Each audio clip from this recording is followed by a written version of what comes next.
जसं की आपण आजच्या टॉपिकमध्ये पाहणार आहोत की टेम्परेचरचा ॲक्च्युअली एन्व्हायरमेंटवरती कशा प्रकारे परिणाम होतो. मग आता याच्यामध्ये काय सर? आपण जर पाहिलं तर ऑप्टिमम टेम्परेचर जे आहे, या ऑप्टिमम टेम्परेचरमध्येच सर्व काही लिव्हिंग ऑर्गॅनिझम्स असतील, Plant सर्व या develop living plant ऑर्गॅनिझमच्या development metabolic system, reactions and असतील, among these या सर्व activities काही such नॉर्मल as होत असतात. जसं की से फॉर एक्झाम्पल एक साधारणतः 25 ते 35-40 डिग्रीपर्यंत जे काही टेम्परेचर आहे, या टेम्परेचरला सर्व काही एन्झायमॅटिक ॲक्शन्स असतील, फिजिओलॉजिकल ॲक्शन्स असतील, सर्व मेकॅनिझम्स हे आपल्याला अशी नॉर्मल कंडिशनला झालेली पाहायला मिळतील आणि हेच टेम्परेचर ॲक्च्युअली आपल्याला उपयोगी असतं. या टेम्परेचरपेक्षा जर काही टेम्परेचर खाली गेलं, म्हणजे 20 डिग्री सेंटीग्रेडपेक्षाही टेम्परेचर जर काही खाली गेलं किंवा 40 डिग्री सेंटीग्रेडपेक्षा जर काही टेम्परेचर वर गेलं तर काय सिच्युएशन होते तुम्हाला सर्वांना माहिती. आपल्याकडे उन्हाळ्यामध्ये काय परिस्थिती असते, त्याचबरोबर हिवाळ्यामध्ये देखील आपल्याला काय परिस्थिती पाहायला मिळते, हे तुम्ही सर्व काही आपण सर्व काही त्या वातावरणामध्ये आपल्याला लक्षात येतं. सिम्पली या टेम्परेचरचा पूर्णपणे परिणाम या पूर्ण इकोसिस्टीमवरती, पूर्ण एन्व्हायरमेंटवरती झालेला आपल्याला पाहायला मिळतो. बरोबर आहे की नाही? टेम्परेचर म्हणजे काय? तर temperature which is the heat energy आहे की नाही. हीट एनर्जी जी आहे, ही हीट एनर्जी सभोवतालचं पूर्ण वातावरण जे आहे, या वातावरणामध्ये ही जी काही हीट एनर्जी क्रिएट होत असते, त्याचं जे काही टेम्परेचर आहे ते वाढलेलं आपल्याला बघायला मिळतं, कमी झालेलं पाहायला मिळतं. And therefore this temperature should not be confuse with the heat आणि टेम्परेचर हे दोन वेगळे फॅनॉमिनन. जसं की से फॉर एक्झाम्पल हीट म्हणजे काय, उष्णता आहे, आणि टेम्परेचर हे त्याला मोजण्याचं हे काय ॲक्च्युली एकक आहे, किंवा मोजलेलं जी काही रेंज त्याची जी काही मोजली जाते, that is we call the temperature. So heat is a form of energy. Heat म्हणजे काय, it is the form of energy. एनर्जीचा हा एक वेगळा टाईप आहे. एनर्जी वेगवेगळ्या माध्यमातून असते बघा.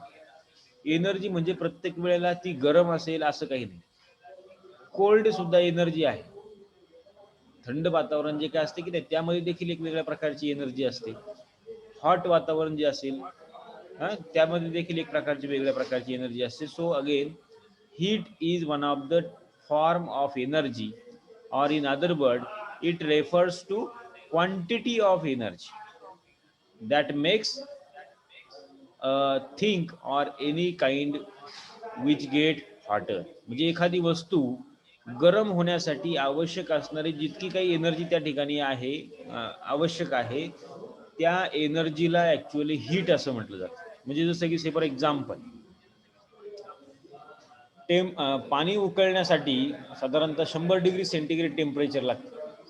100 डिग्री सेंटीग्रेडला पाणी उकळतं, पण ते 100 डिग्री टेम्परेचर तिथपर्यंत जाण्यासाठी आवश्यक असणारी जी काही एनर्जी आहे, जी काही क्वांटिटी लागते हीटची, त्याला आपण म्हणतो ॲक्च्युअली हीट.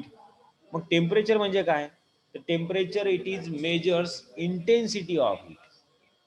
क्वांटिटी नाही, इंटेन्सिटी मोजली जाते एनर्जी, सॉरी, हीटची इंटेन्सिटी. लक्षात घ्या नीट. हीट आणि टेम्परेचर हे दोन वेगवेगळ्या प्रकारचे फेनॉमिनन आहेत. हीट म्हणजे काय, की अशा प्रकारची एनर्जी किंवा एवढ्या अमाऊंटमधली एनर्जी की जी एखादी वस्तू तापवण्यासाठी, गरम होण्यासाठी लागते, त्या एनर्जीला म्हणायचं हीट. पण मग टेम्परेचर म्हणजे काय, की याच हीटची इंटेन्सिटी किती आहे, किती तीव्रता आहे. बरोबर आहे की नाही. मग ती कमी टेम्परेचरची असेल, हाय टेम्परेचरची असेल, याला म्हणायचं तीव्रता किंवा डिग्री ऑफ हॉटनेस ज्याला म्हटलं जातं, that is we called the temperature. टेम्परेचरची डेफिनेशन अशी करता येईल की it is the intensity of heat, और you may say the degree of hotness, it is we called the temperature. मग हे जे काय टेम्परेचर तयार होते ते हे कशामुळे तयार होते, तर ऑफकोर्स एनर्जीमुळेच तयार होते. हा देखील हा एक एनर्जीचा काय म्हणता येईल त्याला फॉर्म न म्हणता आपल्याला म्हणता येईल की इंटेन्सिटी आहे, त्याची तीव्रता किती आहे, वाढ किती त्याच्यामध्ये होत असते, राईट. हा एक वेगळा फॉर्म नाही, पण एक त्याची इंटेन्सिटी रेंज आहे थोडक्यात, आहे की नाही.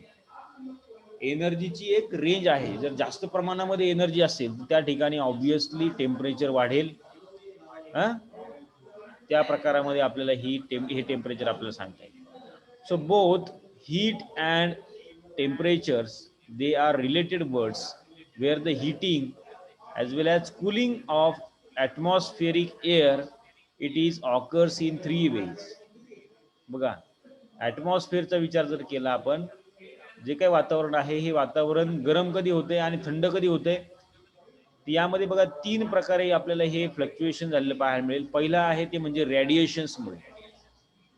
कशामुळे? रेडिएशन्समुळे. उन्हाळ्यामध्ये प्रकार काय असतो बघा, सूर्यप्रकाश जो आहे तो आपल्याला जास्त प्रमाणामध्ये सूर्यप्रकाश जो आहे तो आपल्या ठिकाणी उपलब्ध होतो. म्हणजे काय होतंय, सूर्याचं त्यावेळेला उत्तरायण सुरू असतं आणि हा सूर्य जो आहे तो बरोबर आपल्या डोक्यावरती माथ्यावरती असतो. पहा, तुम्ही ऐकलं असेल सूर्याचं उत्तरायण दक्षिणायन. ज्यावेळेला दक्षिणायन असते म्हणजे दक्षिणेकडनं ही जी काही सूर्याची किरणं आहेत ही लांबून येतात, त्यामुळे त्याची तीव्रता कमी असते आणि त्यामुळे हिवाळा असतो. त्यावेळेला दिवसाचं जे काही टायमिंग असतं ते देखील कमी असतं. पण मात्र उन्हाळ्यामध्ये मात्र दिवसाचं टायमिंग मोठं असतंय. त्याचबरोबर जो काही सूर्य आहे तो बरोबर असा डोक्यावरती येतो आपल्या, आणि त्यामुळे जास्त प्रमाणामध्ये आपल्याला या ठिकाणी रेडिएशन्स या पृथ्वीवरती किंवा आपल्या भागामध्ये किंवा या भारतामध्ये, मध्य भारतामध्ये उपलब्ध होतात. आणि पर्यायानं या रेडिएशन्समुळे जे काही डायरेक्ट हिटिंग जे आहे हे वाढलेलं आपल्याला पाहायला मिळतं. It is due to transmission of heat waves. सूर्यप्रकाशामध्ये मोठ्या प्रमाणामध्ये हे हिटिंग वेव्स आहेत, एनर्जी आहे त्याच्यामध्ये. So it creates the heat. दुसरा प्रकार आहे किंवा हीट जर काही क्रिएट झाली तर पर्यायानं टेम्परेचर वाढणार, त्या हीटची इंटेन्सिटी वाढणार. त्याचबरोबर बघा कंडक्शन, इट मीन्स वाहतूक करत असताना, म्हणजे जसं की समजा इलेक्ट्रॉन्स वाहतात, वायरमधून इलेक्ट्रॉन वाहतात, लाईट वाहते, त्यावेळेला देखील ती वायरी तापतात बघा. वायर तापते, त्यामध्ये जर काही जास्त प्रमाणामध्ये कंडक्शन होत असेल तर वायर तापते आणि बऱ्याच वेळेला वायर सुद्धा जळल्याचे प्रकार तुम्ही बघितले असतील. किंवा जोरात ज्या वेळेला रेल्वे चालत असेल, टायर एखादी गाडी वाहत असेल, गाडी चालत असेल, त्यावेळेला टायर तापतात. म्हणजे याचा अर्थ काय, कंडक्शन होत असणार, transfer of heat which is through matter by molecular activity. त्यामध्ये असणारे जे काही मॉलिक्युल्स आहेत त्या मॉलिक्युल्समध्ये आपल्याला ही ऍक्टिव्हिटी, घर्षण झालेलं आपल्याला पाहायला मिळतं. या घर्षणामुळे, कंडक्शनमुळे या ठिकाणी टेम्परेचर वाढलेलं आपल्याला पाहायला मिळतं, हीट वाढलेली पाहायला मिळते. तिसरा फेनॉमेनॉन आहे बघा ऍटमॉस्फिअर तापण्याचा किंवा वाढण्याचा. यामध्ये आहे convection. It means transfer of heat by the movement of mass और substance from one place to another. एका ठिकाणाहून दुसऱ्या ठिकाणी एखादी वस्तू जर काही स्पीडनं जर काही समजा वाहत असेल, हा, तर अशा प्रकारच्या याच्यामध्ये आपल्याला टेम्परेचर किंवा हीट वाढलेली आपल्याला पाहायला मिळेल. सिंपल आहे की नाही, जोरजोरात एखादं वाहत जर काही तुम्ही इव्हन एखादी वस्तू बघा, एखाद्या सरफेसवरती जोरात घासल्यानंतर त्या वस्तूमध्ये देखील त्या एनर्जीमुळे त्या ठिकाणी हीट निर्माण होते, टेम्परेचर वाढतं. So in this atmosphere which is heated more by terrestrial radiation. Atmosphere जी आहे, एन्व्हायरमेंट जी आहे, थोडक्यात या एन्व्हायरमेंट मधला जो काही पहिला भाग आहे ॲटमॉस्फिअर, हे ॲटमॉस्फिअर वेगवेगळ्या प्रकारच्या या रेडिएशन्समुळे, म्हणजे सूर्याकडनं येणारे जे काही रेडिएशन्स आहेत, अल्ट्राव्हायोलेट रेडिएशन्स असतील किंवा मग इन्फ्रारेड रेडिएशन्स असतील, इव्हन व्हिजिबल लाईटमध्ये असणारे जे काही रेडिएशन्स आहेत, हाय वेव्हलेंथचे, लो वेव्हलेंथचे, यामुळे देखील वातावरण जे आहे, ॲटमॉस्फिअर जे आहे ते तापलेलं आपल्याला पाहायला मिळतं. It is terrestrial radiations than the incoming solar radiations. Terrestrial radiations म्हणजे काय, की सूर्याकडनं येणारी जी काही किरणं आहेत ही पृथ्वीवरती पडतात आणि पृथ्वीवरती पुन्हा ते परावर्तित होऊन या ॲटमॉस्फिअर मध्ये ट्रॅप होतात. म्हणजे कसं होणार आहे पहा, ऍक्च्युअली सूर्याकडनं जी काही समजा आता हे सन आहे, ही सूर्याकडनं या ठिकाणी जमिनीचा हा पृष्ठभाग आहे, या पृष्ठभागावरती जी काही डायरेक्टली किरणं येतात, या किरणामुळे डायरेक्टली पृथ्वी तापत नाही. पण मात्र या ठिकाणी काही रिफ्लेक्ट होणारे जे काही रेडिएशन्स आहेत, ही रिफ्लेक्ट होणारे रेडिएशन्स या पृथ्वीच्या पृष्ठभागावरती असणारे जे काही गॅसेस आहेत, कार्बन डायऑक्साईड असेल, कार्बन मोनॉक्साईड असेल, या गॅसमध्ये काय होते, हे जे काही सगळे रेडिएशन्स ॲब्झॉर्ब होतात. रेडिएशन्स काय होतील या ठिकाणी ॲब्झॉर्ब होतील, ते पुन्हा रिटर्न आकाशामध्ये जात नाही तितक्या मोठ्या प्रमाणामध्ये. आणि मग यामुळे ही सगळी काही रेडिएशन्सचं प्रमाण या ठिकाणी पृथ्वीच्या या पृष्ठभागावरती वाढतं आणि पर्यायाने या पृथ्वीच्या पृष्ठभागाचं टेम्परेचर जे आहे हे टेम्परेचर या ठिकाणी वाढलेलं आपल्याला पाहायला. तुम्ही जर काही बघितलं असेल बारकाईनं, तर आकाशामध्ये जसं जसं तुम्ही वर जाल तसं तसं टेम्परेचर कमी झालेलं असतं. हा, साधारणतः वरती तुम्ही जर का 5-10 किलोमीटर वरती गेला तर त्या ठिकाणी थंड वातावरण असतं. पाऊस पडण्याचं कारण तेच आहे. ढग जे काय असतात आकाशामध्ये, त्या बेल्टमध्ये जर काही समजा अगदी अति थंड पाणी जर थंड वातावरण झालं की लगेच त्या वाफेचं कशामध्ये रूपांतर होत आहे, वॉटर ड्रॉपलेट्स मध्ये रूपांतर होतं, लिक्विड मध्ये रूपांतर होतं, आणि मग हे पाण्याचे थेंब जे आहेत हे जोरजोरात जमिनीवरती पडू लागतात. याप्रमाणे टेम्परेचर जर बघितलं तर या पूर्ण ॲटमॉस्फिअर मध्ये पृथ्वीच्या पृष्ठभागाच्या जवळपासचं जे काही टेम्परेचर आहे हे ऑलवेज जास्त असतं. And it is due to radiations are trap at the lower level. या लोअर लेअरमध्ये काय केलं जातात, हे ट्रॅप केलं जातं. लोअर लेअरमध्ये काय आहे, मोठ्या प्रमाणामध्ये कार्बन डायऑक्साईड, कार्बन मोनॉक्साईड आहे. ती ही सर्व काही वायू जी आहेत ही काय करतात, त्या ठिकाणी याला ट्रॅप करून ठेवतात. And therefore you can observe these radiations will increase the temperature. यामुळे टेम्परेचर आपल्याला वाढलेलं आपल्या या ठिकाणी पाहायला मिळतं. Okay, so this is one of the cause due to terrestrial radiations will increase the heat at the earth level or earth surface. So therefore atmosphere will be heated from the ground to upward direction. म्हणजे जमिनीच्या या खालच्या level पासून वरच्या level पर्यंत मग temperature जे आहे ते कमी कमी होत गेलेलं आपल्याला पाहायला मिळतं, किंवा जे काही हिटिंग आहे हे हिटिंग आपल्याला जमिनीच्या लेवलला जास्त प्रमाणामध्ये पाहायला मिळतं आणि वरती कमी असतं. Okay, so it is totally due to that kind of radiations. Now we will see what are the effect of this temperature on our environment. मग या टेम्परेचरचे मग दोन प्रकारचं टेम्परेचर समजा आता पकडा की लो टेम्परेचर असेल किंवा हाय टेम्परेचर असेल, बरोबर. या दोन्ही प्रकारच्या टेम्परेचरचा आपल्या ॲटमॉस्फिअर वरती, एन्व्हायरमेंट मध्ये असणाऱ्या प्रत्येक घटकावरती याचा परिणाम आपल्याला झालेला पाहायला मिळतो. Say for example at the polar region, पृथ्वीची जी काही दोन टोकं आहेत, या टोकाच्या ठिकाणी आपल्याला कमी प्रमाणामध्ये रेडिएशन्स उपलब्ध असलेले आपल्याला पाहायला मिळतात. कमी प्रमाणामध्ये सूर्यप्रकाश त्या ठिकाणी उपलब्ध आहे. मग अशा ठिकाणी at the polar region a polar ice cap और polar ice sheet is at high altitude regions that covers in the ice and it is resulting by the lower surface temperature. म्हणजे त्या ठिकाणी बघा आता सूर्यकिरण जे आहेत किंवा रेडिएशन जी आहे ती कमी प्रमाणामध्ये त्या ठिकाणी पोहोचतात आणि पर्यायानं त्या ठिकाणचं ॲटमॉस्फिअर, त्या ठिकाणचं जे काही एन्व्हायरमेंट आहे त्या ठिकाणचं टेम्परेचर आपल्याला कमी झालेलं किंवा कमी असलेलं आपल्याला पाहायला मिळतं. इव्हन तुम्हाला आता बऱ्याच जण तुमच्यापैकी कुणी तुमचे काही नातेवाईक म्हणा किंवा कुणी एखादं भाऊ बहीण कधी काही फॉरेनला वगैरे इकडे असतील, इंग्लंडच्या वगैरे तिकडे पलीकडं, तर तिकडं असा काही भाग आहे की तिकडं 6 महिने ऊन आणि 6 महिने पूर्णपणे अंधार देखील आपल्याला पाहायला मिळतो. म्हणजे इतक्या कमी प्रमाणामध्ये त्या ठिकाणी सूर्यप्रकाश आपल्याला कधी कधी उपलब्ध झालेला आपल्याला पाहायला मिळतो, आणि त्यामुळे त्या सोलार रेडिएशन्स त्या ठिकाणी पोहोचत नसल्यामुळे त्या ठिकाणचं टेम्परेचर जे आहे ते कमी राहतं, आणि त्यामुळे त्या ठिकाणचं जे पाणी आहे ते आईसच्या स्वरूपामध्ये बऱ्याच वेळेला आपल्याला पाहायला. So at these polar regions you can observe, suppose a polar bears they are superbly insulated by up to 10 centimeter. मग आता या ठिकाणी आढळणारे जे काही प्राणी असतील, एन्व्हायरमेंटल मधले जे काही बायोटिक फॅक्टर्स आहेत, हे बायोटिक फॅक्टर्स मग त्या ठिकाणी कसे सस्टेन राहतात किंवा कसे त्या ठिकाणी ते जगतील, त्यामध्ये तुम्ही पाहू शकाल की जसं की या पोलार रिजनला असणारे जे काही बियर्स आहेत, म्हणजे जसं की या ठिकाणी असणारी एक अस्वलाची प्रजाती आपल्याला पाहायला मिळते. या अस्वलाच्या स्किनवरती जवळपास 10 सेंटीमीटर जाडीचं असं एक इन्सुलेटेड कव्हर आपल्याला त्याच्यावरती पाहायला मिळते. इन्सुलेशन म्हणजे त्याच्यावरती फार अशी जाड अशी त्याची खाल आपल्याला पाहायला मिळते, त्यामुळे या ॲनिमलच्या बॉडीमध्ये टेम्परेचर जे आहे ते मेंटेन राहते, बरोबर. हीट त्या ठिकाणी मेंटेन राहते and they can tolerate the low temperature also. If you observe the temperature or effect of temperature on different plants, animals and insect also, you can observe it is directly affect on the metabolism.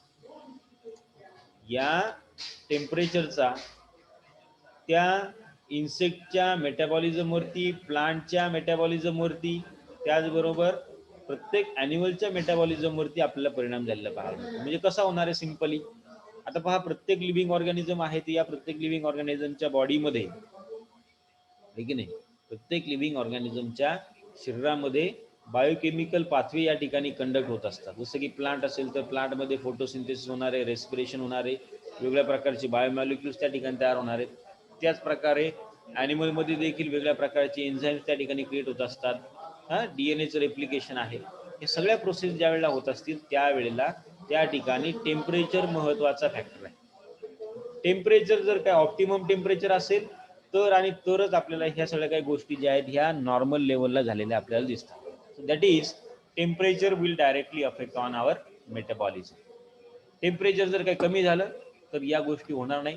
Temperature जर काही वाढलं तर त्या ठिकाणी सगळे enzyme, सगळे chemicals, जे काही बायोमॉलिक्युल्स आहेत हे त्या ठिकाणी डिग्रेड होण्याची शक्यता आपल्याला पाहायला मिळते किंवा ते डिग्रेड होतात बऱ्याच वेळेला. ठीक आहे ना, डिनेचर्ड होतात. तुम्ही डीएनएचं रेप्लिकेशन पाहिलं असेल किंवा PCR टेक्नॉलॉजी जर काही आता आम्हाला वाटते या नाही पुढच्या सेमला आहे तुम्हाला, तर तुम्ही ऐकलं असेल बघा आधी. यामध्ये काय केलं तर आर्टिफिशियली टेम्परेचरचं फ्लक्च्युएशन केलं जाते आणि या फ्लक्च्युएशनमुळे DNA जो आहे तो हाय टेम्परेचरला मेल्ट केला जातो आणि पुन्हा लो टेम्परेचरला जोडला जातो. बरोबर. सो हाय टेम्परेचर जे आहे ते बऱ्याच वेळेला सगळं डिनॅचरेशन करायचं काम करतं. Second effect you can observe the temperature also affect on your reproduction. बघा आता लो टेम्परेचर असेल त्या ठिकाणी रिप्रोडक्शनचा रेट कमी असतो. हाय टेम्परेचर असेल त्या ठिकाणी देखील रिप्रोडक्शनचा रेट कमी आहे आणि जे काही नॉर्मल टेम्परेचर आहे, ऑप्टिमम टेम्परेचर आहे त्या ठिकाणी रिप्रोडक्शनचा रेट जास्त. याचं उदाहरण म्हणजे बघा जगामध्ये चीन आणि भारत हे दोन देश पॉप्युलेशन मध्ये सगळ्यात जास्त काय आहेत बरं? या दोन देशांमध्ये भरपूर सारी लोकसंख्या काय आहे तर त्या ठिकाणी असणारी एन्व्हायरमेंट. आपल्या या ठिकाणी भारत आणि चीनमध्ये किंवा हा जो काही बेल्ट आहे साधारणतः या ठिकाणचं ॲटमॉस्फिअर, या ठिकाणचं एन्व्हायरमेंट जर बघितलं तुम्ही तर या ठिकाणी असणारं जे काही एन्व्हायरमेंट आहे हे ऑप्टिमम लेवलचं टेम्परेचर म्हणजे साधारणतः आपल्याला मिनिमम एक 17-15 डिग्री सेंटीग्रेड आणि जास्तीत जास्त आपल्याकडे 40-42-44 डिग्री सेंटीग्रेड इतक्याच लेवलचं टेम्परेचर आपल्याकडे फार फार तर वर्षभर असतं. आहे की नाही. त्यामध्ये देखील पावसाळ्यामध्ये कमी असते, हिवाळ्यामध्ये पुन्हा कमी असते, उन्हाळ्यामध्ये थोडंफार 40-44 पर्यंत वाढलं, हिवाळ्यामध्ये लयतले 15 पर्यंत कमी झालं. आहे की नाही. अगदी 0 डिग्री पर्यंत नाही. पण मात्र काही जे काही समजा पोलार रिजनच्या कंट्री आहेत म्हणजे जसं युरोप असेल किंवा इव्हन इंग्लंड असेल, नॉर्थ अमेरिका असेल, तर अशा ठिकाणी -डिग्री सेंटीग्रेड टेम्परेचर, अशा ठिकाणी अगदी 0 डिग्री सेंटीग्रेड पेक्षाही कमी टेम्परेचर आहे. किंवा तुम्ही जर इकडे खाली जर बघितलं आफ्रिकामध्ये, ब्राझीलमध्ये, तर तिकडं कायम 40-45 डिग्रीपेक्षा जास्त टेम्परेचर असतं. इराण इराकमध्ये जर बघितलं, अफगाणिस्तान किंवा तो जो काही अरेबियन कंट्रीज जे आहेत, अरेबियन कंट्रीजमध्ये 50 डिग्रीपेक्षाही जास्त टेम्परेचर असतं. सौदी अरेबिया वगैरे तुम्ही ऐकलं असेल, वाळूचा जो काही प्रदेश आहे पूर्ण वाळवंट. मग आता अशा हाय टेम्परेचरला किंवा लो टेम्परेचरला ऑब्व्हियसली रिप्रोडक्शनचा रेट जो असतो तो प्रत्येक ऑर्गॅनिझममध्ये कमी असलेला आपल्याला पाहायला मिळतो. त्या ठिकाणी तेवढ्या मोठ्या प्रमाणामध्ये पॉप्युलेशन वाढू शकत नाही की नाही. त्यामुळं इंग्लंड अमेरिका असेल त्यांचं पॉप्युलेशन कमी आहे, भारताचं चीनचं पॉप्युलेशन भरपूर मोठ्या प्रमाणामध्ये वाढले. So temperature will directly affect on our reproduction also. त्याचबरोबर टेम्परेचर जे आहे ते वेगळ्या प्रकारच्या याच्यावरती त्याचा इफेक्ट आपल्याला पाहायला मिळतो. It affect on growth and development of plant as well as any kind of organism. त्याची ग्रोथ डेव्हलपमेंट पहा. आता भारतीय माणसाची हाईट आणि चिनी माणसाची हाईट आहे की नाही ही नॉर्मल आहे.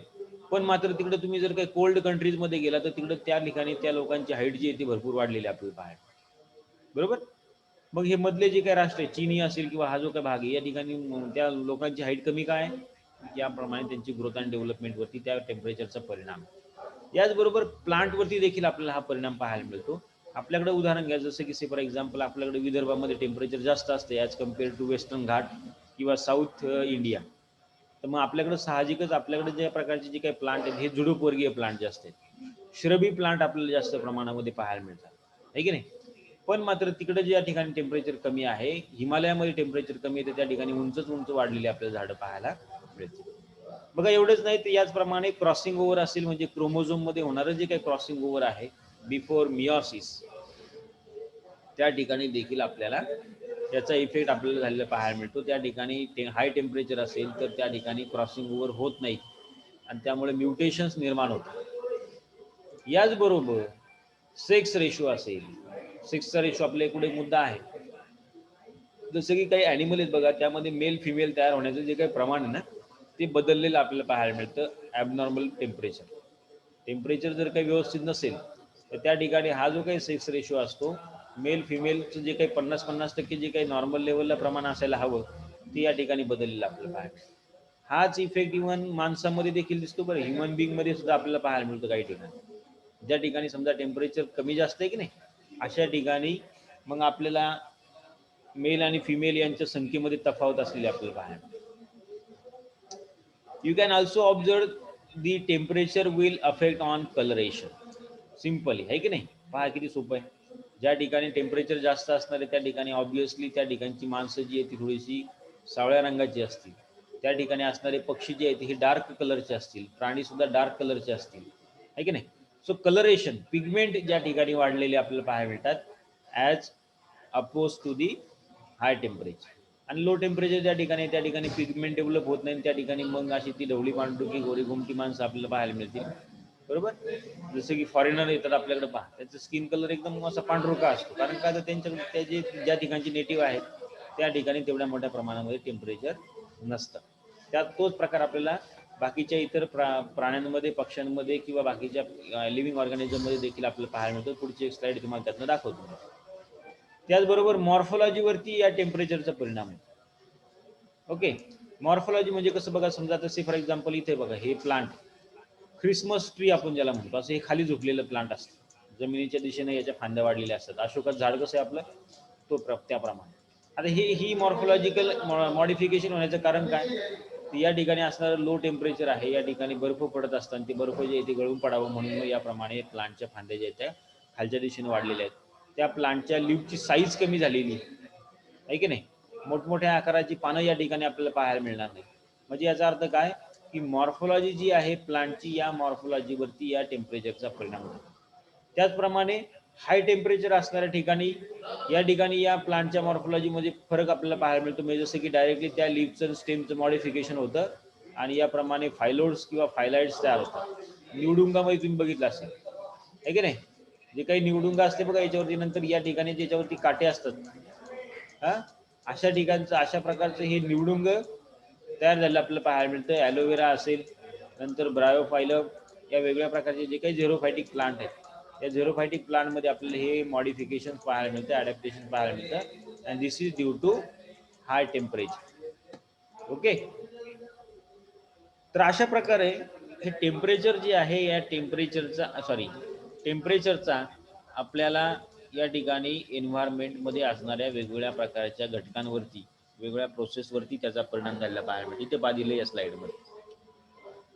डेझर्ट कंडिशनमध्ये जे काही लँडस्केप आहेत, या लँडस्केपवरती कमी प्रमाणामध्ये प्रेसिपिटेशन आहे, म्हणजे पाऊस कमी आहे आणि पर्यायानं त्या ठिकाणी टेम्परेचर जास्त आहे. मग पहा त्या ठिकाणच्या ॲनिमलमध्ये कशा प्रकारचं मॉडिफिकेशन झालं. जसं की या ठिकाणी आढळणारा जो काही सरडा आहे, ज्याला मोठ्या प्रमाणामध्ये काटे आपल्याला या सरड्याच्या बॉडीवरती पाहायला मिळतात. कॅक्टस असतील, बरोबर, पाम ट्री असेल किंवा कॅमल असेल, उंटाचं सांगतो तुम्हाला, उंटामध्ये देखील आपल्याला त्याचा परिणाम आपल्याला या उंटावरती झालेला बघायला मिळतो. टेम्परेचर जास्त असते म्हणून मग या उंटामध्ये देखील आपल्याला बरेचसे काही या उंटाच्या शरीरावरती असे स्किनचं लेअर आपल्याला पाहायला मिळेल. त्याचबरोबर उंट जो काय आहे, हा उंट 15 दिवस पाणी न पिता राहू शकतो. तुम्हाला माहिती असेल उंटाच्या शरीरामध्ये एका ठिकाणी पाणी साचून ठेवण्यासाठीची एक वेगळ्या प्रकारची एक पिशवी आपल्याला त्या उंटाच्या शरीरामध्ये असलेली पाहायला मिळते. त्याने काय होतंय की उंट जो आहे तो ज्या वेळेला अवेलेबल वॉटर असेल, त्या अवेलेबल वॉटरचं त्या ठिकाणी कन्झम्पशन करतो. मी एकदाच पाणी पिऊन घेतो ते, आणि मग ते पाणी जे ते पोटामध्ये साठवून ठेवतो आणि मग त्या पाण्याचा वापर ते पुढच्या 15 दिवस करू शकतो. म्हणून मग आपल्याला हे उंट जे आहेत हे वाळवंटी प्रदेशामध्ये सहजासहजी आपल्याला तिकडे त्या मोठ्या प्रमाणामध्ये आढळतात, ते त्या ठिकाणी राहू शकतात. अशा प्रकारची मॉडिफिकेशन्स आपल्याला या ठिकाणी या वेगळ्या प्रकारच्या ऑर्गॅनिझम मध्ये पाहायला मिळतील. It is due to temperature. Temperature also affect on our reproduction. तुम्हाला सुरुवातीला सांगितलं की रिप्रोडक्शनमध्ये मग यामध्ये फिनॉलॉजी असेल, थर्मोपिरियडिझम असेल, या वेगवेगळ्या घटकांवरती या टेम्परेचरचा इफेक्ट आपल्याला पाहायला मिळतो. इथं पहा, पहिल्यांदा आपण बघितलं मेटाबॉलिझमवरती इफेक्ट आहे, सगळे जे काही मेटाबॉलिक प्रोसेसेस आहेत they are influence by the temperature, right.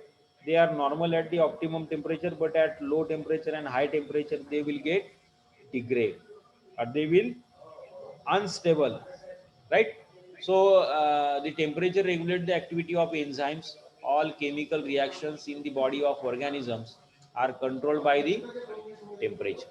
मग टेम्परेचरमुळे प्लांटमध्ये देखील बघा या प्रकारचे काही इफेक्ट आपल्याला पाहायला मिळतात त्याच्या मॉर्फोलॉजीमध्ये. जास्त टेम्परेचर असेल तर असे विल्ट झालेलं प्लांट आपल्याला पाहायला मिळेल. लो टेम्परेचरला देखील आपल्याला या प्रकारे त्यामध्ये बर्निंग इफेक्ट झालेला आपल्याला पाहायला मिळेल. त्याचबरोबर आपण म्हटलं की रिप्रोडक्शन वरती कशा प्रकारे याचा परिणाम होतो, तर यामध्ये बघा प्लांट मध्ये जर बघितलं तर flowering in the plant which is again affected by temperature, ज्याला थर्मोपिरियडिझम असं म्हटलंय आपण, किंवा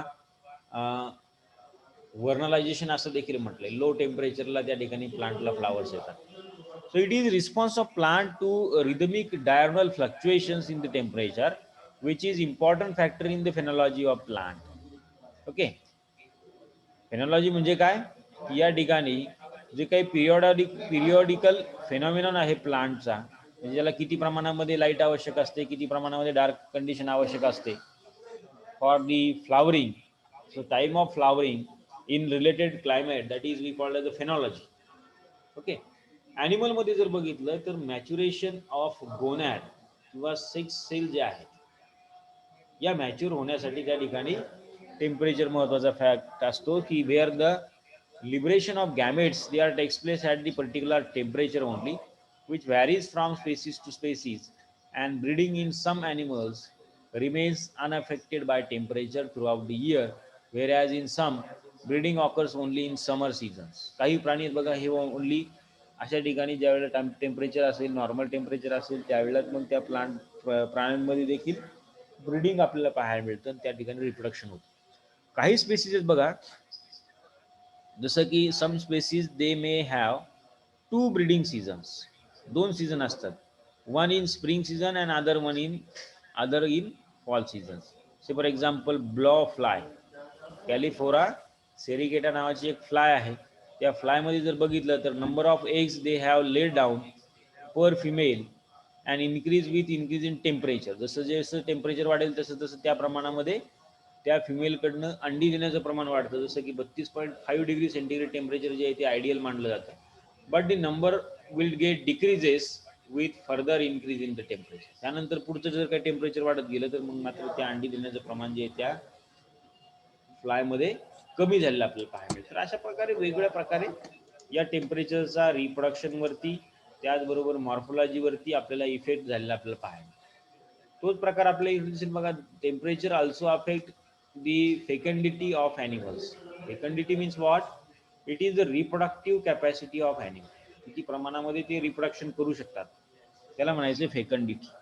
wear the female of the insect the acridid protogonos Rachepsters, they become sexually mature at 30 degrees centigrade to 35 degrees centigrade, and 25 degrees centigrade and maximum eggs per female lay down at 30 degrees centigrade.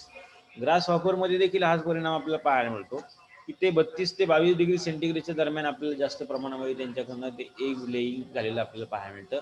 जास्तीत जास्त अंडी ते देतात, जास्तीत जास्त reproduction त्या ठिकाणी होतं. म्हणजे कोंबड्या पाळल्या जातात आपल्याकडं पोल्ट्रीमध्ये, तर पोल्ट्रीमध्ये देखील हे मेकॅनिझम वापरलं जातं.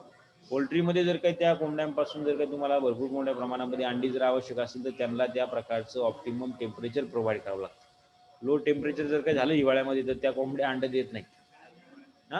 असाच प्रकार आपल्याला या टेम्परेचरचा ग्रोथ आणि डेव्हलपमेंटवरती देखील झालेला पाहायला मिळतो. जसं की एक्स्ट्रीम कंडिशनला म्हणजे लो टेम्परेचर असेल, जास्तीत जास्त कमी टेम्परेचर, आणि जास्त टेम्परेचर असेल, हाय टेम्परेचर असेल, या टेम्परेचरचा ॲडव्हर्स इफेक्ट आपल्या प्लांटच्या ग्रोथवरती झालेला पाहायला मिळेल, आहे की नाही.